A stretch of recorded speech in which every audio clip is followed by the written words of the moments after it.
Hello everybody. My name is Caitlin Harris Picarilli. I'm a curatorial intern here with Alpha Art Gallery.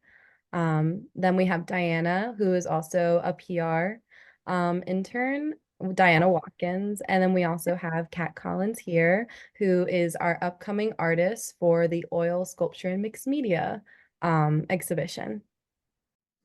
So I'll start off by asking the first question. So we are aware of the many mixed mediums that you use throughout all of the pieces of your art. So what compels you to use mixed mediums in all of your art? It's actually a new thing for me. I used to strictly use acrylic. Um, and I decided to expand that because I wanted different textures, different feelings that other mediums could give me. Plus, it's fun to play with other stuff. So I started mixing mostly just charcoal and ink to start with and loved the effects that it could give me. And so I expanded from there. And now I've gotten to the point now nothing's off limits. That sounds amazing. And your use of mixed media, including, as I have recalled, acrylics, markers, collage, charcoal, graphite, and ink, reflects the Mhm. complexity of emotion through layering and texturing. Can you discuss how you select and combine these materials to evoke specific emotions or themes in your painting? Sure. Some of this comes from my background as going to school for art therapy. And the type that I was studying was more process driven. So different materials have different effects on people. And the way that they feel, not only for the person using them, they have a drastic effect, but also those who are viewing them. So using charcoal, it's very messy, very hands-on and tactile. So that evokes a certain type of emotion with that versus a really hard-edged pencil line, versus paint that can have a very flowy, soft feeling to it, or even jagged, because paint you can be versatile with. And so the materials come to mind when I want to create emotion. It's similar to how I would use them and feel. And so it gives that same effect when somebody views it as well. Oh, wow. I didn't even think of that, but that does make sense of whatever you can feel can evoke different emotions in you. Mm-hmm. Wow. So in your opinion, who would you say are your biggest artistic influences? Oh, goodness, the list is long. But I would say it's a mix of more old school masters and contemporary artists. And I'd say de Kooning is one of my biggest influences. I love his luscious paint textures that he gets and with his figures. Picasso's always a mix in there. Jeff Koons is another one. Um, Let me see here. I love Abrams. She's another one who does a lot more performance art. I think she's fantastic, and I love the emotion that she evokes out of people when they experience her work. And so I would say those are probably some big ones for me. Those are some great ones. I love hearing about all of those. Um, that you mentioned that you engage in spontaneous and intuitive creation, allowing each brushstroke to guide the next. Could you describe your process of artistic dialogue with the canvas and how it contributes to the emotional depth of your paintings?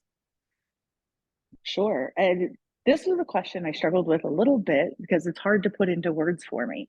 Hmm. But I think one of the biggest things for me is using the way you create a mark Hmm. creates that emotional feeling. Just as I mentioned before, there's a very different reaction to a very hard edge line versus a very soft edge line. And a lot of my work combines both. And I'll have a lot of grittiness to things, but I'll also have a lot of organic shapes to them. And using those different types of marks helps influence the kind of emotion that I'm trying to achieve. Then I do it intuitively. And a lot of that happens because I had a background in training in art. That's what I went to school for. And while I don't feel you have to have that to be an artist, I think it helps in the sense that it's kind of like muscle memory. And so I was trained in technique and value composition, all of that kind of thing, perspective. And I can kind of put that at the back of my mind. And then now I can create intuitively and stay more in touch with the emotional side of me because my subconscious is kind of knows how to just go with and do with those things. Is the eye traveling around the canvas? I may notice it, but it's not my main focus when I work. And so that helps tremendously.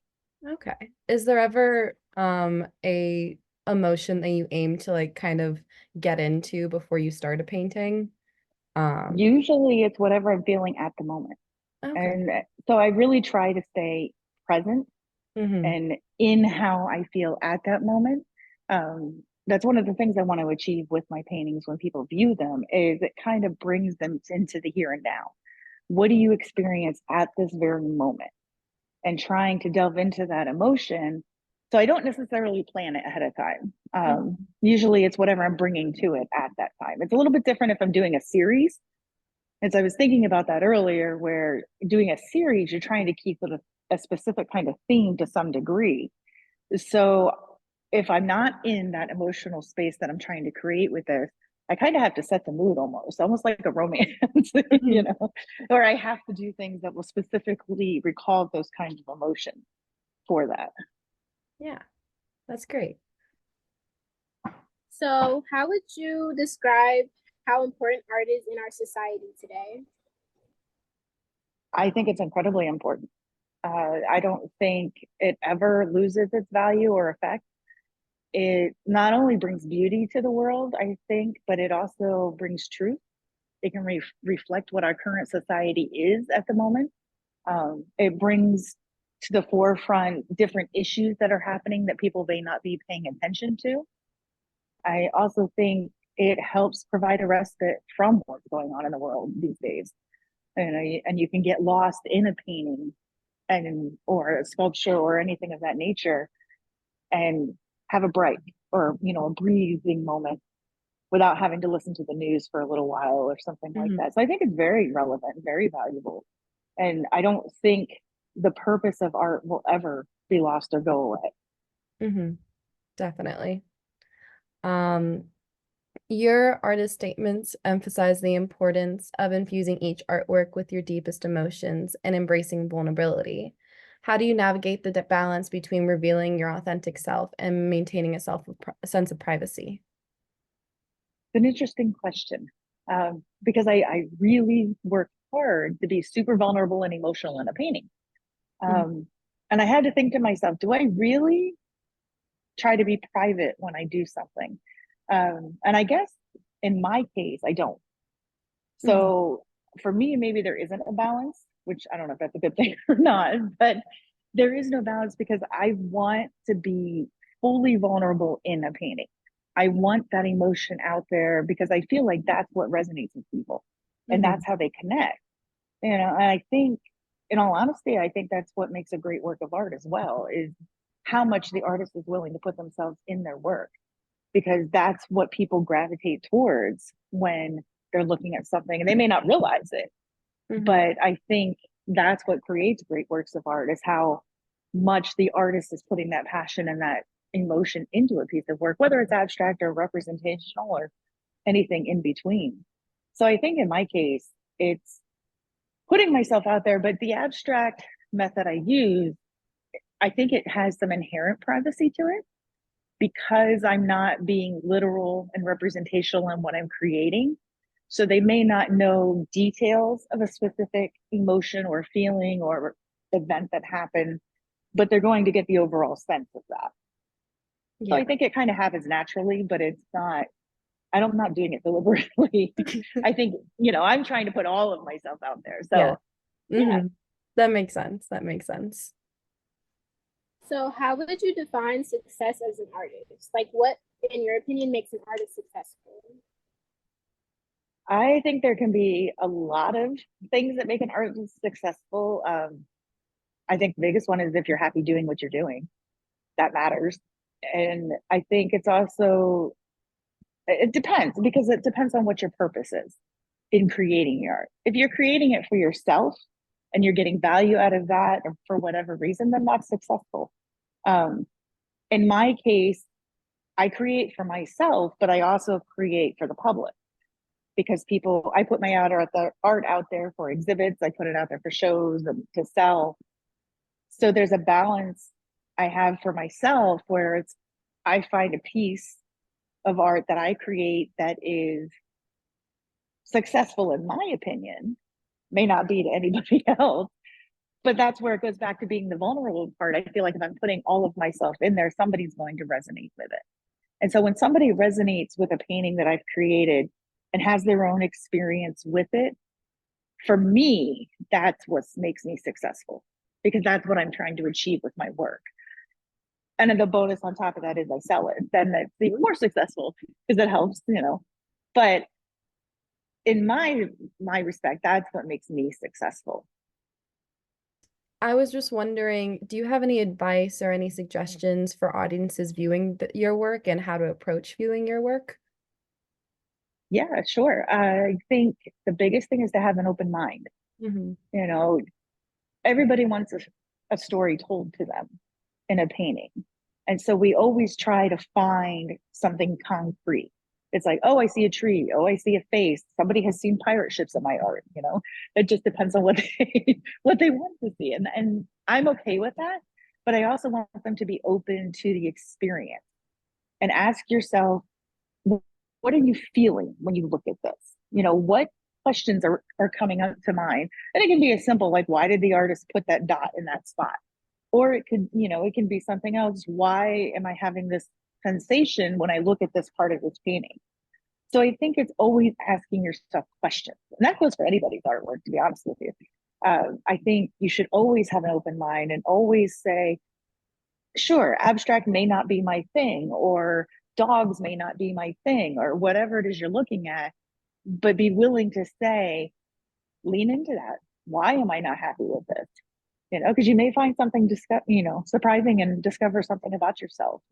So I think it's always be open to what you're looking at. Okay, that sounds great. Diana, do you have any more questions? Yes, so I do have one more question. So, out of all the pieces on the wall behind you, what would you say was your most challenging piece to create, and what were the emotions that you were feeling behind that piece? Oh, that's pretty simple. It's the big pink one behind that's above my head. Makes sense. Um, that has gone through several iterations.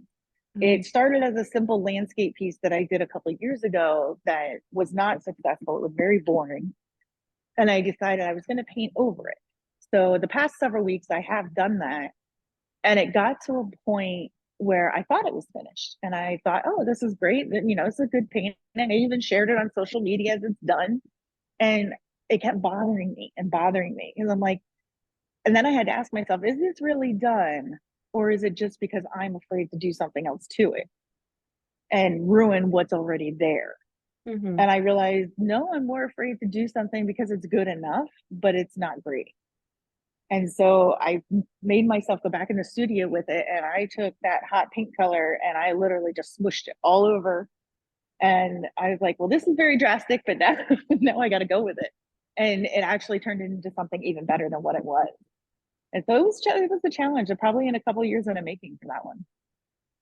That sounds amazing. I love hearing your journey with that painting. You never would have known that that's the story behind it, but it was Well, that's amazing. good. I think that is all the questions I have personally for you today. Diana, did you have any more? I think I should be good on questions. Thank you so much. Yes, thank You're you for your welcome. Thank you. time today. Again, this is Caitlin Piccarilli, here with Kat Collins and Diana Watkins. And please join us, forever's watching, for the oil sculpture and mixed media exhibition in the future. Thank Thank you. you so much.